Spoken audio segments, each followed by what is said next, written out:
台湾頭一擺連續9日都冇新增加確診案例。中央流行疫情指揮中心指揮官陳時中講，要建立防疫新模式。本單3日內就會期盼的行業能力初級認證，今年本台次來期盼。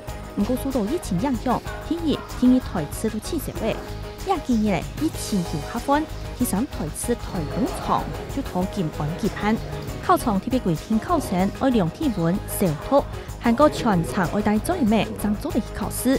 睇使用中央的應用預算，按算我有77台轉到高雄港，差唔多就拖614到16日建議咧。初步按算我有3300人，我用分撇分流，唔會分預算一海上入港。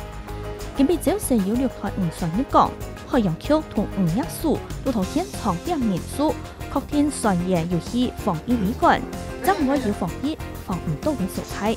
美國帶出外交法通支持恢復台灣用觀察員身份參加 WHA， 是知道美國中國的關係還較緊張。美國媒體公布，中國希望各國政府發聯名信來反制，要求 WHO 秘書長譚德塞要遵守一種原則。巴西今年有22萬人3年確診，集團有15300人死亡。